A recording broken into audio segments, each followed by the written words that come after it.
Hello student, আজকে তোমাদের আমি পাশ্চাত্য দর্শনের যে চ্যাপ্টারটা পড়াবো তার নাম দ্রব্য। এবার এই দ্রব্য ইংরাজি প্রতিশব্দ কি? সাবস্টান্স। তাই তো সাবস্টান্স কথাটা এসেছে ল্যাটিন শব্দ সাবস্টান্সিয়া থেকে। এবার এই সাবস্টান্সিয়া কথাটি আবার এসেছে গ্রিক শব্দ হাইপোস্টেসিস থেকে। হাইপোস্টেসিস কথাটা থেকে এসেছে সাবস্টান্সিয়া, সাবস্টান্সিয়া থেকে এসেছে সাবস্টান্স। এবার এই হাইপোস্টেসিস কথাটার অর্থ হচ্ছে ধারক হিসাবে নিচে অবস্থান করা। এবার ধারক মানে যে কোনো কিছু ধারণ করে তাকেই বলা হয় ধারক। এবার নিচে অবস্থান করে তাকেই বলা হয় হাইপোস্টেসিস। ঠিক আছে, এবার দেখো কীভাবে এটাকে দ্রব্য বলা হয়েছে। দ্রব্য হচ্ছে গিয়ে যে কোনো গুণ ক্রিয়ার আশ্রয়স্থল হিসেবে দ্রব্যকে কল্পনা করা হয়েছে। মানে দ্রব্যের নিজস্ব কোনো অস্তিত্ব নেই। যত আমরা পৃথিবীতে যত বস্তু দেখি সেগুলো হচ্ছে সব কিছু গুণ সমষ্টি বলে দ্রব্যকে ধরা হয়। এবার এই দ্রব্য সম্পর্কে আমরা পাশ্চাত্য দর্শনে যে ভাগগুলো রয়েছে অভিজ্ঞতাবাদী, বুদ্ধিবাদী, এগুলো আমরা পড়ব। এছাড়াও আমরা দ্রব্য সম্পর্কে কিছু সাধারণ মত আছে সেটাও পড়ব। দেখো, দ্রব্য সম্পর্কে সাধারণ মত মানে সাধারণ মানুষ যেগুলো দ্রব্য সম্পর্কে মনে করে সেটা কি? দেখো, সাধারণ মানুষ মনে করে যে দ্রব্য হচ্ছে গুণের আধার। মানে যত রকম গুণ আছে সেগুলোকে একসাথে করলে একটা দ্রব্য তৈরি হয়। কিছু কিছু গুণ মিলে একটা দ্রব্য হয়। মানে পৃথিবীর প্রত্যেকটা বস্তুই কোনো না কোনো গুণ রয়েছে। এবার এই গুণগুলো, যে গুণগুলো নিয়ে একটা দ্রব্য গঠিত হয়, সেই গুণগুলো কখনো শূন্যে ভাসমান অবস্থায় থাকতে পারে না। অর্থাৎ কি না, যে পৃথিবীতে কতগুলো গুণ ছড়িয়ে ছিটিয়ে আছে এমন তো হতে পারে না। ওই গুণগুলো একসাথে থাকতে গেলে একটা আধার চাই। আধার মানেই হচ্ছে দ্রব্য। মানে গুণগুলোকে একত্রিত করে রাখার জন্য একটা জায়গা চাই, সেই জায়গাটাই হচ্ছে দ্রব্য। ওই জায়গাটা না থাকলে গুণগুলোকে আমরা এক জায়গায় রাখতে পারতাম না। এই কারণে দ্রব্যের অস্তিত্ব, অর্থাৎ দ্রব্যের নিজস্ব কোনো সত্তা নেই। দ্রব্য হচ্ছে গুণসমূহের আশ্রয়স্থল। ঠিক আছে, এবার দ্রব্যের বৈশিষ্ট্য আছে কি? দেখো, যেটুকু আমি বললাম সেটাকেই বিশ্লেষণ করে বৈশিষ্ট্য বলা আছে। দ্রব্য হলো গুণের আধার। গুণ সর্বদা পরিবর্তনশীল। আমরা যত পৃথিবীতে যত জিনিস দেখতে পাই তার প্রত্যেকটা গুণই কিন্তু পরিবর্তনশীল। আজকে একটা বস্তু এক অবস্থায় আছে মানে এমন নয় যে কালকে সেটা অন্যরকম হবে না, তাই না? গুণের পরিবর্তন হতেই পারে। কিন্তু গুণের পরিবর্তন হলেও দ্রব্য কিন্তু পরিবর্তনশীল নয়। যেমন দেখো, যে আজকে এই একটা ধরো একটা বাড়ির উদাহরণ দিচ্ছি। একটা সবুজ রঙের বাড়ি একটা জায়গায় রয়েছে এবং ওটাকে আমরা সবুজ রঙের বাড়ি হিসাবেই চিনি। কিন্তু এমন হতে পারে 3-4 দিন পরে বাড়িটা কালার চেঞ্জ করে ওটাকে লাল করে দেওয়া হলো, তাই তো? তার মানে কি, বাড়িটার গুণের পরিবর্তন হয়ে গেল। আজকে যেটা সবুজ রঙের বাড়ি ছিল 2 দিন পরে সেটা লাল রঙ হয়ে গেল। তাহলে কি গুণের পরিবর্তন হলো, তাই তো? কিন্তু বাড়িটা তো বাড়িই রইল। আগে ছিল সবুজ বাড়ি, এখন হলো লাল বাড়ি। কিন্তু যেটা দ্রব্য বাড়ি কিন্তু কখনো অন্য কিছু বস্তুতে পরিণত হলো না। ঠিক তো? ঠিক সেরকমই ধর যে কোনো একটা গাড়িই হোক, গাড়ি ধর একটা নতুন গাড়ি কেউ কিনলো। প্রথম অবস্থায় যেরকম থাকে 10 বছর পরে সেই গাড়িটার অবস্থা নিশ্চয়ই সেরকম থাকে না। তখন সেটা কত রকম গন্ডগোল দেখা যাবে গাড়িতে। হয়তো কিছু জায়গায় ভেঙেও গেল। তখন কী হবে? আমরা কিন্তু বলবো যে এটা একটা বাজে অনেক পুরনো গাড়ি, আর সেই যখন কেনা হয়েছিল তখন সেটা নতুন গাড়ি ছিল। কিন্তু গাড়িটা কিন্তু গাড়িই আছে। হ্যাঁ, ওটা নষ্ট হয়ে গেছে গাড়ি বা খারাপ দেখতে হয়ে গেছে, আগের গাড়িটা সুন্দর ছিল, নতুন ছিল। সেই গাড়িটাই কিন্তু এই গাড়িটা আজকে এতদিন পরে গাড়িটার এই অবস্থা হয়েছে। কিন্তু গাড়িটা কিন্তু কখনো অন্য কোনো দ্রব্যের পরিণত হয়ে যাবে না।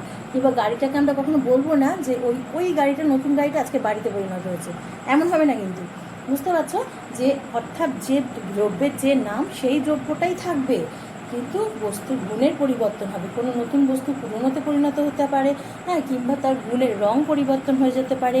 এমনও হতে পারে যে গুণ আজকে ক্রিয়া করছে যে বস্তুটা, পরবর্তীকালে সেটা অচল হয়ে যেতে পারে, কিন্তু সেই বস্তুটা সেটাই থাকবে। যে কোনো মেশিন দেখো, নতুন কেনা হলে সেটা তো অ্যাক্টিভ থাকে প্রথমে, তাই তো?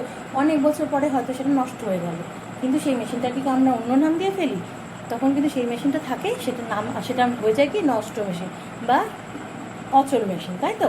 কিন্তু সেটা কিন্তু সেইটাই থাকে। এটাই বলা হচ্ছে যে দ্রব্যের কিন্তু কখনো পরিবর্তন হয় না, শুধুমাত্র গুণের পরিবর্তন হয়। ঠিক আছে, এবার দেখো, দ্রব্য হচ্ছে এবার যেহেতু দ্রব্যের নিজস্ব কোনো সত্তা নেই, গুণের সমষ্টি, সেই জন্য দ্রব্যর নিজস্ব প্রকাশ কিছু নেই। দ্রব্য প্রকাশিত হয় ও গুণের মাধ্যমে, ও ক্রিয়ার মাধ্যমে, আর বিভিন্ন রকম সম্বন্ধের মাধ্যমে। কিন্তু দ্রব্যের নিজস্ব কোনো প্রকাশ হয় না। আর একটা দ্রব্যই কেবলমাত্র অন্য দ্রব্যের উপর ক্রিয়া করতে পারে, দ্রব্য দ্রব্যের ওপরেই ক্রিয়া করতে পারে। ঠিক আছে? আচ্ছা, এবার দেখো দ্রব্য সম্পর্কে প্লেটোর মত। প্লেটো একজন দার্শনিক, গ্রিক দার্শনিক। এবার তিনি মনে করেন যে আমাদের জগৎ দুটো হতে পারে, একটা সামান্য জগৎ আর একটা ইন্দ্রিয়গ্রাহ্য জগৎ। এই সামান্য জগৎ যেটা, সেটা হচ্ছে নিত্য এবং শাশ্বত, নিত্য বা শাশ্বত আর সত্য। না, সামান্য মানে কি? সার্বিক, যেটা তোমরা বরাবরই পড়ে আসছো পাশ্চাত্য দর্শনে, যে সামান্য জগতের কোনো পরিবর্তন হয় না, যেটা সার্বজনীন স্বীকৃত, সেটা সবসময় শাশ্বত থাকে আর সত্য থাকে, সেই জন্য এর কোনো পরিবর্তন নেই। আর ইন্দ্রিয়গ্রাহ্য জগৎ সেটা সর্বদা পরিবর্তনশীল। আজকে একটা জিনিসের এই বাড়ির উদাহরণটাই দিলাম, যে আজকে সবুজ ছিল কালকে লাল হয়ে গেল, তাই তো? তার মানে ইন্দ্রিয়গ্রাহ্য জগৎ যেটা, সেটা পরিবর্তনশীল। এমনকি যে জিনিসটা তুমি বর্তমান অবস্থাতেও যেটা রয়েছে, তোমার কাছে যেমন মনে হবে আমার কাছে সেটা সেরকম নাও মনে হতে পারে। তোমার কাছে একটা কালার সুন্দর মনে হতে পারে, আমার কাছে সেটা মনে হতে পারে না, ভালো লাগছে না কালারটা, এমন তো হতেই পারে। তার মানে বিভিন্ন মানুষের অভিজ্ঞতা অনুযায়ী বা ইন্দ্রিয়গ্রাহ্য জগৎ যেটা, সেটা কিন্তু পরিবর্তনশীল, এক একজনের কাছে এক এক রকম। আজকে যেটা রয়েছে কালকে সেটা নাও থাকতে পারে, কিন্তু যেটা সার্বজনীন জগৎ বা সার্বিক জগৎ, সেটা কখনো পরিবর্তন হয় না। হ্যাঁ, আর সেই কারণে বলা হয় যে এই ইন্দ্রিয়গ্রাহ্য জগৎটা হচ্ছে সামান্য জগতের অনুলিপি। আর এই সামান্য জগৎটাই হচ্ছে সত্য, আর তার মধ্যে এই সামান্য জগৎ বা ধারণা জগৎটাই হচ্ছে দ্রব্য। যেহেতু দ্রব্যের কোনো পরিবর্তন নেই, যদি দ্রব্য পরিবর্তনশীল হতো তাহলে কিন্তু আমরা একে সামান্য ধারণার আওতায় ফেলতে পারতাম না।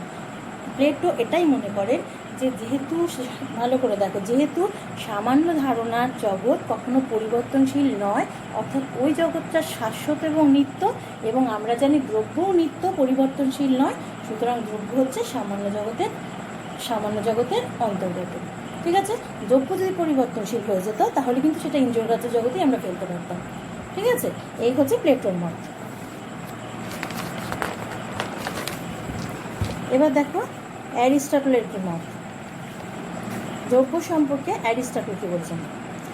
দ্রব্য সম্পর্কে অ্যারিস্টটল বলেছেন যে যা স্বনির্ভর তাই দ্রব্য। মানে দ্রব্য কারোর ওপর নির্ভরশীল নয়, যেটাই স্বনির্ভর হবে সেটাই দ্রব্য। এবার শুধুমাত্র মূর্ত বস্তুই দ্রব্য হবে, যেগুলো কিনা অমূর্ত সেগুলো দ্রব্য না। গুণ কিন্তু কোনো দ্রব্য নয়, বুঝেছ? গুণগুলো সমষ্টি হয়ে তবে একটা তার ধারকরূপে আমরা দ্রব্যকে কল্পনা করি, কিন্তু প্রত্যেকটা গুণ আলাদা আলাদা করে কোনো দ্রব্য নয় কিন্তু। তার মানে এই যে গুণ, ক্রিয়া, এগুলো হচ্ছে সব অমূর্ত দ্রব্য। আর মূর্ত দ্রব্য হচ্ছে, এই মূর্ত বস্তু হিসাবে আমরা দ্রব্যকে স্বীকার করে থাকি। ঠিক আছে? এবার দ্রব্যবাচক শব্দটা অবশ্যই কোনো বাক্যের উদ্দেশ্য হবে।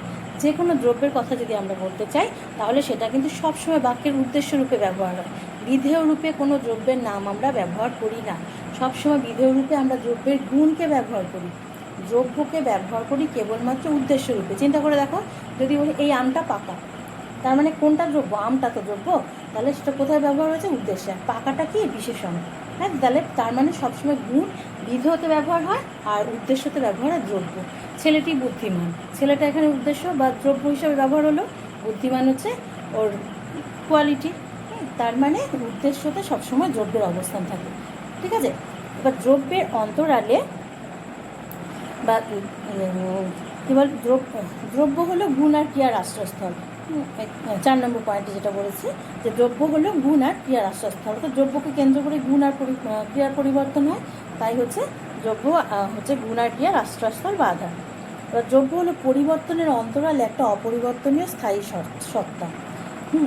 এই যে এটা তো বারবারই বলছি তোমাদের, যে দ্রব্য গুণ পরিবর্তন হচ্ছে, এর মানে এই নয় যে দ্রব্য পরিবর্তন হচ্ছে, দ্রব্য কিন্তু অপরিবর্তনীয় সত্তা।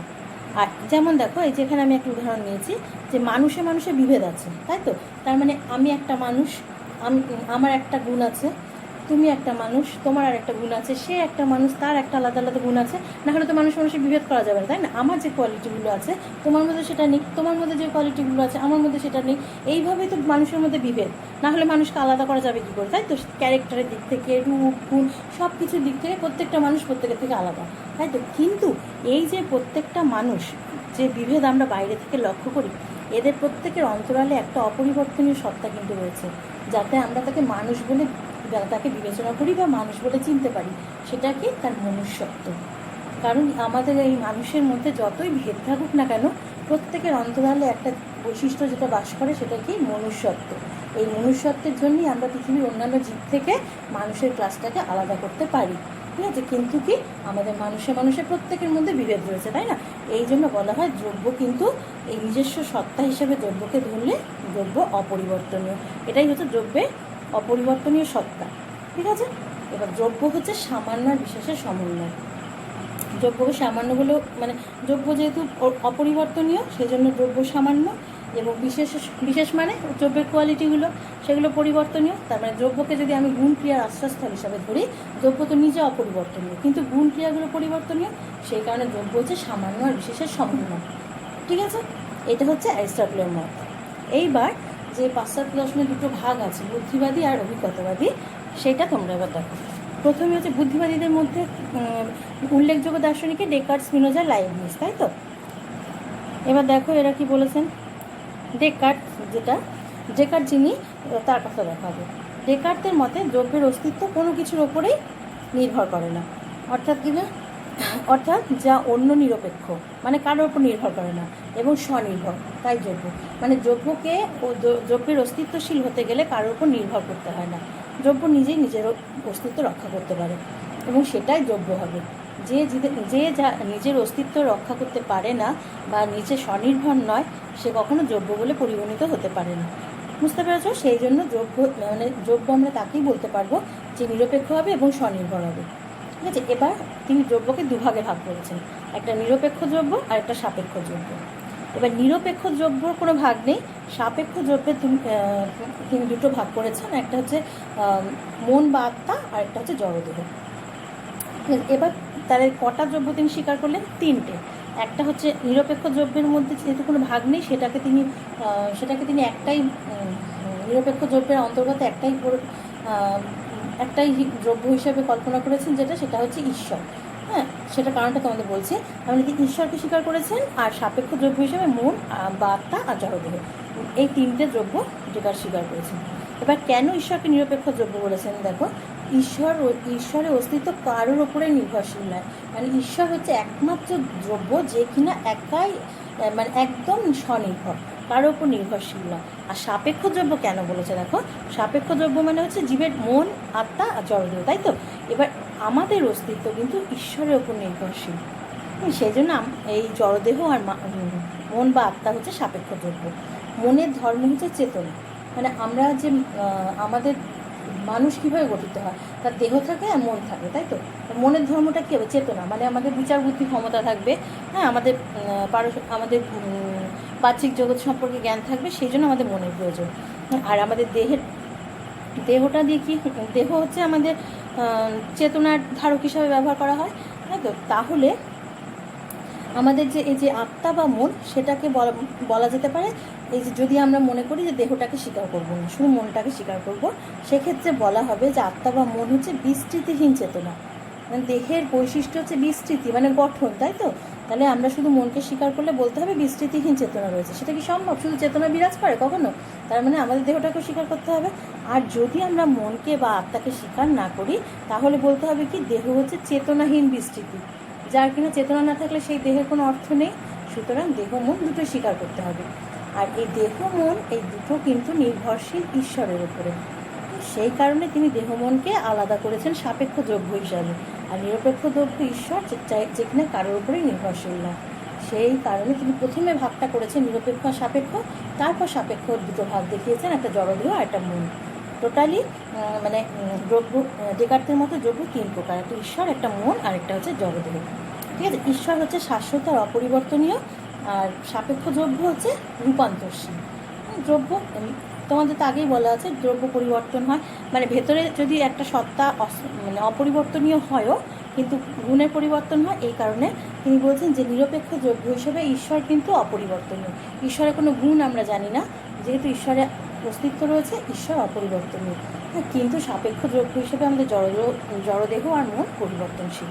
ঠিক আছে, এই হচ্ছে ডেকার্টের মত। এবার দেখো, এবার ডেকার্টের মতের বিরুদ্ধে যে সমালোচনা হয়েছে সেটা হচ্ছে যা স্বনির্ভর তাই যদি দ্রব্য হয়, তাহলে তো আমাদের একমাত্র তাহলে ঈশ্বরকে স্বীকার করতে হয় দ্রব্য হিসাবে। দার্শনিকরা এই যুক্তি দিয়েছেন যে আমরা যদি মনে করি যে শুধুমাত্র স্বনির্ভর বস্তু দ্রব্য, তাহলে আমাদের দেহ মন এগুলো স্বীকার করার কোনো প্রয়োজন নেই, শুধুমাত্র তো ঈশ্বরকে স্বীকার করলেই হয়েছে, তাই না? এইটাই হচ্ছে ডেকার্তের বিরুদ্ধে সমালোচনা। হ্যাঁ, আরেকটা হচ্ছে ডেকার্ট যে মন আর দেহকে আলাদা সত্তা হিসেবে স্বীকার করেছেন, হ্যাঁ, তাতে কি হয়েছে, দেহ আর মনকে আলাদা করে না স্বীকার করলেই হতো। কারণ কি, প্রথমত দেহ একটা আমাদের জড় বস্তুর রূপে দেহ মনকে এক করে স্বীকার করলেই হয়ে যেত। দেহ মনকে তিনি আলাদা করে স্বীকার করে দ্বৈতবাদে পরিণত করেছেন তার মতবাদটাকে। হ্যাঁ, এবার নিরপেক্ষ দৃষ্টিভঙ্গি থেকে এই মতবাদটা গ্রহণযোগ্য নয়। ঠিক আছে, মানে দেহ আছে মন থাকবে না, আর মন আছে দেহ থাকবে না, এরকম তো হতে পারে না। সেই জন্য দুটোকে আলাদা করে ব্যাখ্যা করার কোনো প্রয়োজন ছিল না, যার ফলে কী হয়েছে, তার মতবাদটা ডুয়ালিজমে পরিণত হয়েছে, মানে দ্বৈতবাদে পরিণত হয়েছে। সেই জন্য তারই মতটা গ্রহণযোগ্য নয়। এবার দেখো স্পিনোজা কি বলেছেন। স্পিনোজার মতে ঈশ্বরই একমাত্র দ্রব্য। হ্যাঁ, তিনি স্পিনোজা কিন্তু দেহ মনের অস্তিত্ব স্বীকার করেননি। তিনি মনে করেছেন যে একমাত্র ঈশ্বরই দ্রব্য, যার মধ্যে চেতনা বিস্তৃতি নামক দুটো গুণ রয়েছে। তিনি চেতনা বিস্তৃতিকে স্বীকার করেছেন, কিন্তু সেটা ঈশ্বরের গুণ হিসাবে স্বীকার করেছেন। তিনি কিন্তু কোনো সাপেক্ষ দ্রব্য স্বীকার করেননি। তিনি বলেছেন হ্যাঁ ঈশ্বর অস্তিত্ব আছে, কিন্তু এই যে বিস্তৃতি আর চেতনা এটা কিন্তু শুধু ঈশ্বরের রয়েছে। তিনি স্পিনোজা হচ্ছেন একেশ্বরবাদী, মানে শুধুমাত্র ঈশ্বরের বিশ্বাসী। আর তিনি যেহেতু শুধুমাত্র ঈশ্বরে বিশ্বাসী বলে তিনি একেশ্বরবাদী, এক ঈশ্বরে বিশ্বাস করেছেন। আর আরেকটা হচ্ছে স্পিনোজাকে সর্বেশ্বরবাদীও বলা হয়, মানে তার মধ্যে সব কিছু ঈশ্বর, সর্ব ঈশ্বর, তার মানে কি সব কিছু ঈশ্বর, সেই জন্য স্পিনোজাকে সর্বেশ্বরবাদীও বলা হয়। তিনি মনে করেছেন যে যা দ্রব্য তাই ঈশ্বর, হ্যাঁ, এবং ঈশ্বরের মাধ্যমে সৃষ্টি হচ্ছে প্রকৃতি। তার মানে কি যা প্রকৃতি তাই ঈশ্বর। ঈশ্বর যদি প্রকৃতি সৃষ্টি না করতো তাহলে প্রকৃতি সৃষ্টি হতো না, এবং প্রকৃতি যেহেতু ঈশ্বরের দ্বারা সৃষ্টিত, যা প্রকৃতি তাই ঈশ্বর, আর দ্রব্য একমাত্র ঈশ্বর। তাহলে কী হলো, তিনটে তো একই ব্যাপার হলো। এই কারণে তিনি বলেছেন দেখো, এই যে দ্রব্য ইকুয়াল টু ঈশ্বর ইকুয়াল টু প্রকৃতি, এই তিনটে একই সমান্তরাল রেখায় উনি লিখেছেন। হ্যাঁ, যে যা দ্রব্য হবে, দ্রব্য মানে আমরা যদি এই দ্রব্য কথাটা বলি, এই দ্রব্য কথাটা বললেই আমাদের ঈশ্বরটা আলাদা করে বলতে হয় না, কারণ দ্রব্য একটাই আছে এবং সেটা ঈশ্বরই হবে। হ্যাঁ, তার মানে দ্রব্য বললে আমাদের ঈশ্বর, যেমন আমাদের বুদ্ধিবৃত্তি বললে হ্যাঁ অন্য কোনো জীবের কথা আমাদের মাথায় আসে না, এসে যায় মানুষ, ঠিক সেরকম দ্রব্য বললে আমাদের ঈশ্বরটাই আসবে এখানে। আর ঈশ্বর মানেই হচ্ছে আমাদের এই জগৎ প্রকৃতি। এই জগৎ প্রকৃতি মানে ঈশ্বরের সৃষ্টি, তার মানে ঈশ্বর মানে জগৎ প্রকৃতি, মানে প্রকৃতি যদি বলে দিই তাহলে সেটা ঈশ্বরই হবে। মানে এদিক থেকেও যদি আমি বলি দ্রব্য মানে ঈশ্বর হবে, ঈশ্বর মানে প্রকৃতি হবে, ঠিক এদিক থেকে ঘোরালেও একই ব্যাপার হবে, প্রকৃতি মানে ঈশ্বর হবে, ঈশ্বর মানে দ্রব্য হবে। ঠিক আছে, এইটা হচ্ছে স্পিনোজার মত। আচ্ছা, এবার দেখো, কিন্তু দ্রব্য যদি এক অদ্বিতীয় অসীম হয় তবে কিন্তু জগতের গতি বৈচিত্র্য এগুলো ব্যাখ্যা করা যাবে না। কারণ কি, প্রথমত ঈশ্বরকে আমরা দেখতে পাই না, ঈশ্বরের কোনো অস্তিত্ব আমরা মানে উপলব্ধি করতে পারি না, তাই তো? তাহলে এই যে যত গুণের সমষ্টি হচ্ছে দ্রব্য, এই কথাটা বলা কিন্তু কোনো অর্থ নেই। কারণ কি, দ্রব্যের গুণের আধার রূপে তো আমরা দ্রব্যকে কল্পনা করে থাকি, তাই তো? তাহলে দ্রব্যের তো কোনো গুণই আমরা লক্ষ্য করতে পারবো না, কারণ ঈশ্বরের গুণকে আমরা জানি, ঈশ্বর যে নিরংশ, হ্যাঁ, ঈশ্বরের কোনো কোয়ালিটি আমরা জানি না। সেই জন্য এই যে আমাদের জগতের ব্যাখ্যা যত রয়েছে বৈচিত্র্য, এগুলো আমরা কিছু ব্যাখ্যা করতে পারবো না। তাছাড়া স্পিনোজা যে দ্রব্য সম্পর্ক যে মতবাদের যে একটা বহুর মধ্যে একটা ঐক্য, বহুর মধ্যে যে ঐক্য, কী বলবো, যে আমরা যে জগতে কত রকম দ্রব্য স্বীকার করেছি, তাই না, কত রকম দ্রব্য রয়েছে। হ্যাঁ, আর তিনি কী করেছেন, সমস্ত জগতের বস্তুগুলোকে এক জায়গায় এনে দাঁড় করিয়েছেন কি ঈশ্বরে। জগতে এত দৈনন্দিন জীবনে এত দ্রব্য আমরা প্রত্যক্ষ করি, হ্যাঁ, তো আগেই বারবার করে বলা হচ্ছে কি, যে দ্রব্য হচ্ছে অনেক পরিবর্তনশীল গুণের সমষ্টি। তিনি এই এত দ্রব্যগুলোকে এক জায়গায় এনে দাঁড় করিয়েছেন, সেটা কিনা ঈশ্বর। তার মানে এই বহুর মধ্যে একের ঐক্য তিনি স্বীকার করেছেন। এর ফলে কী হচ্ছে, একটা অস্পষ্ট ধারণার সৃষ্টি হচ্ছে। তার মানে কি, যে এত গুণ ক্রিয়া রূপে যে পৃথিবীতে কত কিছু অবস্থান করছে, এই গুণ ক্রিয়াগুলোকে আলাদা করে স্বীকার করাই তার কোনো প্রয়োজন নেই। তাহলে গুণ ক্রিয়াকেই অস্তিত্বহীন হতে হবে, তাই না? কারণ ঈশ্বরের তো কোনো গুণই নেই। সেই জন্য এত বহু বস্তুর মধ্যে, বহু গুণের মধ্যে তিনি একটা জায়গায় উপস্থিত হয়েছেন, সেটা কিনা ঈশ্বর, যার কোনো গুণকেই আমরা জানি না, হ্যাঁ। তো তার মানে সমস্ত দ্রব্য সম্পর্কে একটা অস্পষ্ট ধারণা আমাদের তৈরি হয়ে গেল।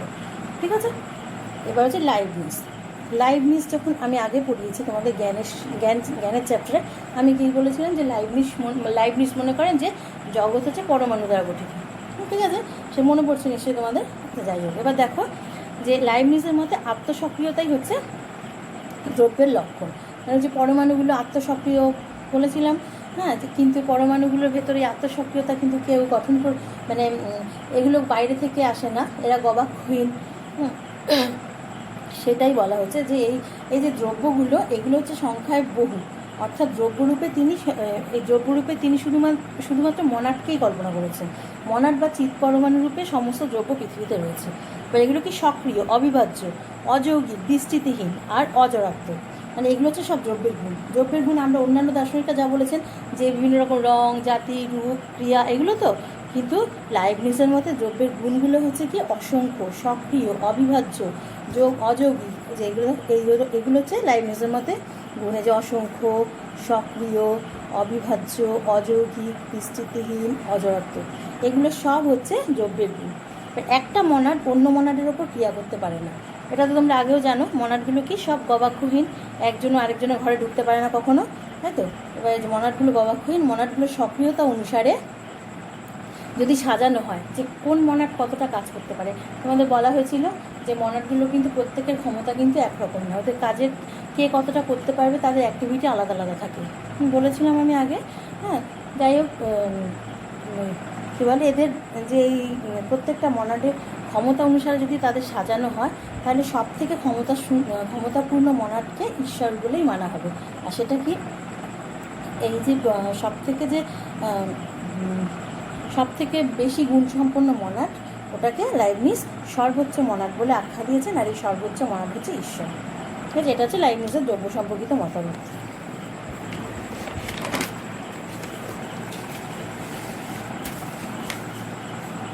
এবার দেখো, এর পিছনে মানে এই লাইবনিজকেও সমালোচনা করা হয়েছে। লাইবনিজের মতে দ্রব্য বা মনাড হলো গবাক্ষহীন। তিনি তাই বলেছেন তো। এবার যদি তাই হয় তাহলে আমরা নতুন নতুন জ্ঞান অর্জন করতে পারবো না। কারণ কি, তার মতে এই মনাডগুলো হচ্ছে গবাক্ষহীন। গবাক্ষহীন মানে এদের ভেতরের জ্ঞানও বাইরে আসতে পারে না, বাইরের জ্ঞানও ভেতরে যেতে পারে না। তাহলে কি আমরা নতুন নতুন জ্ঞান উপলব্ধি করতে পারি কি? পারবো না। কারণ যে যতটুকু ক্ষমতা নিয়ে মনাডগুলো জন্ম হয়েছে ওইটুকুই থাকবে, এর মধ্যে কোনো নতুন জ্ঞান ঢুকতে পারবে না। আর দ্রব্যের অস্তিত্ব যদি অস্বীকার করা হয়, আমাদের প্রাত্যহিক জীবনই অচল হয়ে পড়বে। শুধুমাত্র যদি মনে করে থাকি যে আমাদের জগৎ শুধুমাত্র পরমাণু দ্বারা গঠিত, তাহলে আমাদের নিত্যদিনের এই যে আমাদের ব্যবহার্য জিনিস, আমরা নিজেরা, এগুলোর অস্তিত্বহীন হয়ে পড়বে, তাই না? তার মানে দ্রব্যের অস্তিত্ব অস্বীকার করা সম্ভব না।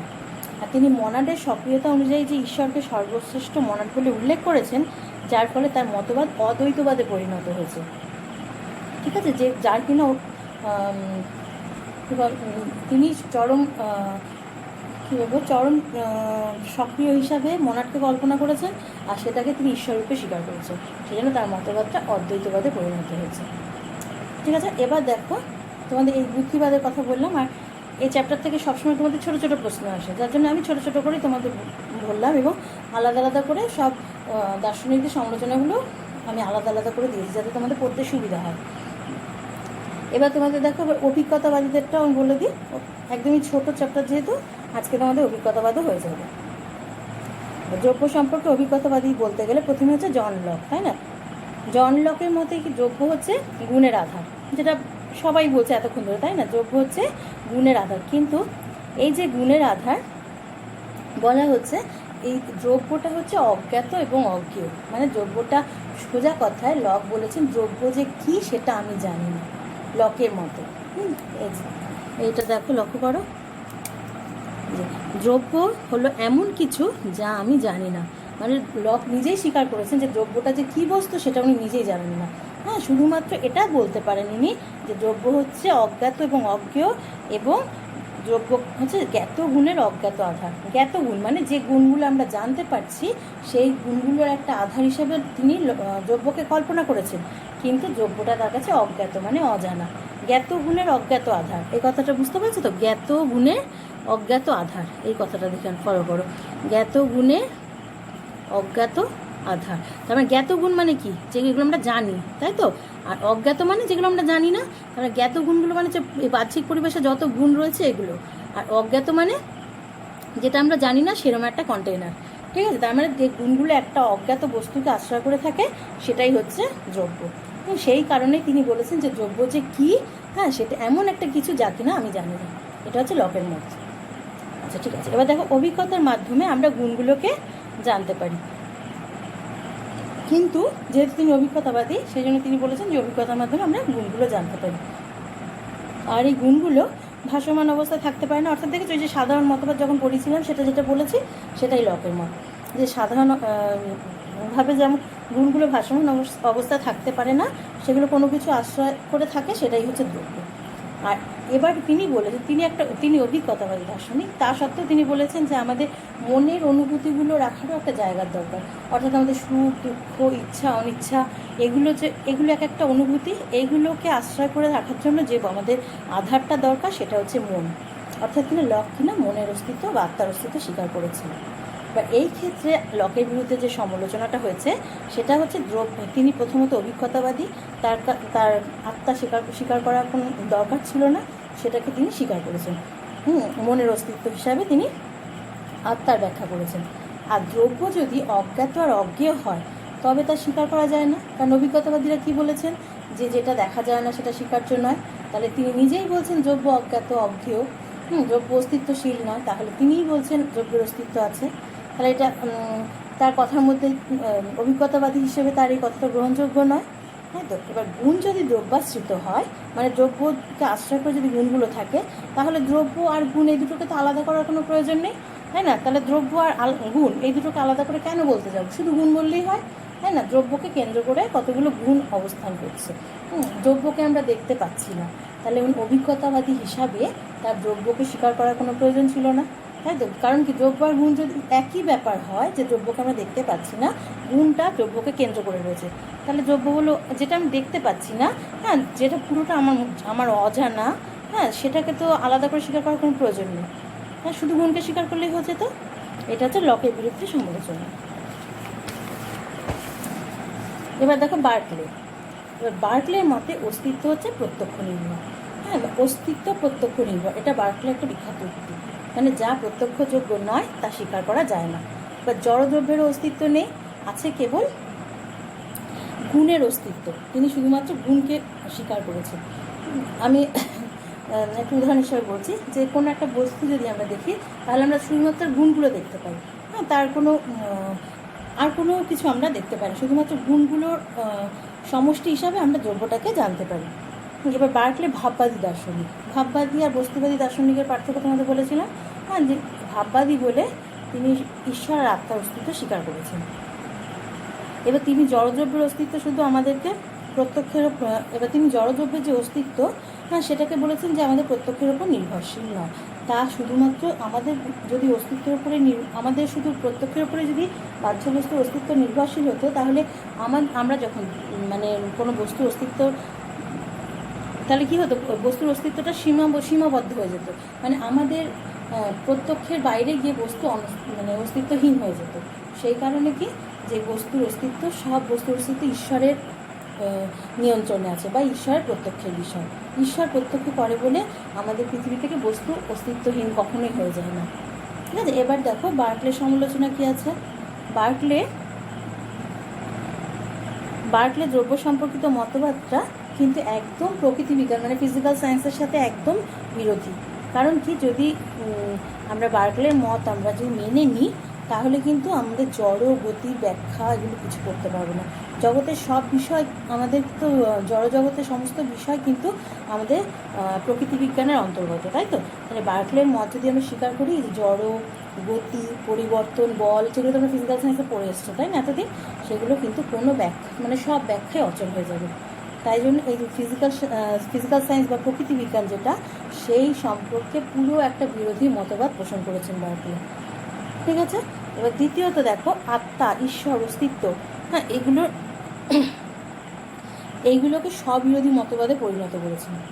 কারণ তিনি নিজেই একজন অভিজ্ঞতাবাদী, সেখানে তিনি ঈশ্বরের অস্তিত্ব স্বীকার করেন, যেখানে তিনি নিজেই বলছেন অস্তিত্ব প্রত্যক্ষ নির্ভর। হ্যাঁ, তার মানে উনি তো প্রথমত অভিজ্ঞতাবাদী, হ্যাঁ, আর অস্তিত্ব প্রত্যক্ষ নির্ভর বলছেন, মানে আমরা দেখব তবে বস্তুর অস্তিত্ব থাকবে। সেখানে যখন তার বিরুদ্ধে সমালোচনা হয়েছে, যখন আমরা দেখি না কোনো বস্তু, তখন কি তাহলে বস্তুটা অস্তিত্বহীন হয়ে পড়ে? তখন তিনি এই সমালোচনা থামাতে গিয়ে তিনি ঈশ্বরের সাহায্য নিয়েছেন। যেটা কিনা তার মতের বিরোধী কাজ করেছেন, তাই না? মানে সব বিরোধী হয়ে গেছে তার মতটা। আর 3 নম্বর হচ্ছে দ্রব্য যদি গুণ সমষ্টি ছাড়া আর কিছু না হয়, তবে লকের ক্ষেত্রে যা বলা হয়েছে সেই একই কথা, এই একই সমালোচনা বার্কলেকেও করা হয়েছে, যে যদি গুণ সমষ্টি ছাড়া আর কিছু না হয় তাহলে দ্রব্যগুলো আলাদা কোনো বস্তু কথা বলা উচিত না। মানে দ্রব্য আর গুণ যদি একই ব্যাপার হয়, গুণকেই বললে হয়, তাহলে দ্রব্য বলে দ্রব্য আর গুণকে পার্থক্য করা কোনো ব্যাখ্যা এখানে মেলে না। ঠিক আছে, এবার দেখো হিউম মনে করেন যে দ্রব্য হচ্ছে কিছু গুণের সমষ্টি, দ্রব্যের আলাদা কোনো পার্থক্য নেই। হ্যাঁ, তিনি উদাহরণ হিসাবে বলেছেন কি, দেখো পেঁয়াজ হচ্ছে কিছু খোসার সমষ্টি, তাই না? পেঁয়াজকে যখন আমরা ছাড়াই কী হয়, একটা পর একটা খোসা বেরিয়ে যায় না? এবার খোসাগুলো যখন শেষ হয়ে যায় তখন পেঁয়াজ বলে কোনো বস্তুর কিন্তু অস্তিত্ব থাকে না। ঠিক সেরকমই তিনি বলেছেন যে পেঁয়াজ যেমন কিছু খোসার সমষ্টি, দ্রব্যও কিছু গুণের সমষ্টি। এবার গুণ সমষ্টি ছাড়া দ্রব্যের কোনো অস্তিত্ব নেই। প্রত্যেকটা দার্শনিকই কিন্তু একই কথা বলছেন। দেখো এক একজনের বিশ্লেষণ এক এক রকম। এবার গুণ সমষ্টি ছাড়া দ্রব্যের কোনো অস্তিত্ব নেই। এবার আত্মা হলো কতগুলো মানসিক অবস্থার সমষ্টি, যেটা কিনা লকও বলেছিলেন যে আমাদের মানসিক অবস্থার আধার রূপে আমরা আত্মাকে কল্পনা করি, তাই তো, বা আত্মার অস্তিত্ব রয়েছে। এবার বিশেষ বিশেষ অনুভূতিতে আমরা বিশেষ বিশেষ সংবেদনের অনুভূতি লাভ করি, এই কথাটা বলছে। দেখো এইখানে লকের সাথে একটু পার্থক্য রয়েছে। লক কিন্তু স্থায়ী আত্মার অস্তিত্ব স্বীকার করেছেন, বলেছেন যে অন্যান্য দ্রব্যের মতো আমাদের আত্মাও কিন্তু আমাদের মানসিক অবস্থার আধার রূপে কল্পনা করা উচিত। কিন্তু হিউম স্থায়ী আত্মার অস্তিত্ব স্বীকার করেননি। হিউম যে আত্মাটা স্বীকার করেছেন সেটা হচ্ছে যে আমাদের যখন বিশেষ বিশেষ অনুভূতি হয়, তখন বিশেষ বিশেষ ক্ষেত্রে বিভিন্ন সংবেদনে আলাদা আলাদা অনুভূতি হয়। এই যেমন ধরো যে আমরা যখন কোনো একটা অন্ধকার ঘরে থাকি, বা আলো জ্বলছিল, ঘরটা অন্ধকার হয়ে গেল, প্রথমে আমরা আলোর একটা মানে আলোযুক্ত একটা ঘরে বসেছিলাম, তখন আমাদের সংবেদনটা আলোর সাথে সম্পর্কিত ছিল, তখন আমাদের মনে কিন্তু আলোর অনুভূতি ছিল। এবার যেই ঘরটা অন্ধকার হয়ে গেল, আমাদের মনে তখন অন্ধকারের অনুভূতি শুরু হয়ে গেল, তার মানে আত্মা তখন অন্ধকারের সংবেদন লাভ করছে। কারণ আগে যে আলোর সংবেদন আত্মা লাভ করছিল সেটা তখন চেঞ্জ হয়ে গিয়ে তখন আমাদের কী হলো, অন্ধকারের অনুভূতি শুরু হলো, বা তখন আমাদের সংবেদন পাল্টিয়ে গেল, কিন্তু পাল্টিয়ে তখন অন্ধকারে হয়ে গেল। ঠিক সেরকম যখন আমরা ঠান্ডার অনুভূতি লাভ করি, তখন আমাদের আত্মা ঠান্ডার সংবেদন লাভ করে, তখন আমাদের আত্মাটা কিন্তু ঠান্ডার মধ্যেই থাকে।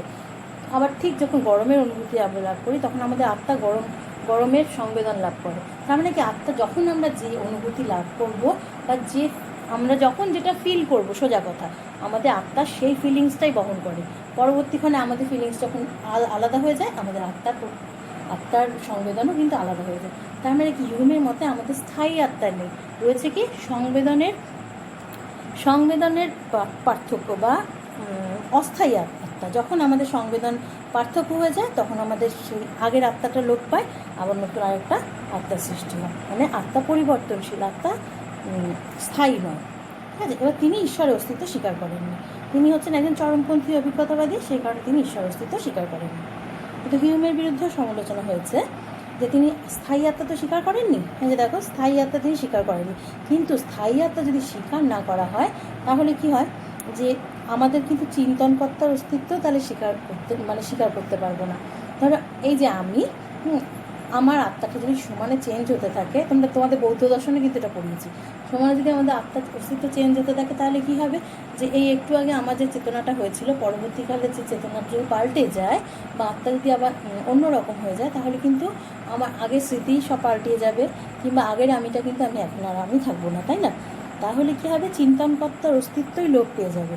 অর্থাৎ কিনা যে চিন্তা করছে এই মুহূর্তে, যে ব্যক্তি যে অনুভূতিতে রয়েছে, পরবর্তীকালে তার অনুভূতি পাল্টিয়ে গেলে ব্যক্তি অভিন্নতা কিন্তু বজায় রাখা মুশকিল হয়ে যাবে, তাই না? এই জন্য স্থায়ী আত্মার অস্তিত্ব স্বীকার করতে হবে। আর তাছাড়া গুণের যদি পরিবর্তন হয়, দ্রব্য তো পরিবর্তন হয় না, তাহলে তাই দ্রব্যকে গুণের অতিরিক্ত কিছু বলে মানতে হবে। এই যে বারবার করে বলা হচ্ছে যে দ্রব্য পরিবর্তনশীল হয় না, গুণ পরিবর্তনশীল হয়। এবার তার মানে কি, দ্রব্য আর গুণকে ওরা এক করেছেন তো, যে যা গুণ তাই দ্রব্য, গুণের আশ্রয়স্থল হিসেবে দ্রব্যকে স্বীকার করা হয়। কিন্তু আবার বলা হচ্ছে কি, যে দ্রব্য কিন্তু নিজে অপরিবর্তনীয়, গুণ পরিবর্তনীয়। তাহলে দুটো কি করে সিমিলার হবে, তাই না? যদি গুণ পরিবর্তন হয়, দ্রব্য যদি অপরিবর্তনীয় সত্তা হয়, হ্যাঁ, সেখানে শুধুমাত্র দ্রব্যকে আমরা গুণের কন্টেনার হিসাবেই বলতে পারি, গুণের আধার হিসাবেই কল্পনা করতে পারি। কিন্তু দ্রব্য আর গুণ একদম একই ক্যাটাগরিতে বিলং করে, এটা কিন্তু আমরা বলতে পারি না। দ্রব্য কিন্তু গুণের থেকে একটু বেশি কিছু হলেও আলাদা, একটু কিন্তু ওদের মধ্যে একটু ওদের মধ্যে ফারাক কিন্তু আছে। কারণটা কি, একটু চিন্তা করে দেখো যে যদি মাত্র আমরা গুণকে আমরা পরিবর্তনশীল মনে করি, দ্রব্য অপরিবর্তনীয় হয়, তাহলে দ্রব্য আর গুণের মধ্যে কিন্তু একটু বিভেদ থেকেই যায়, তাই না? ঠিক আছে, এই অবধি থাক, তোমাদের কাছে দ্রব্যের চ্যাপ্টার শেষ হয়ে গেল।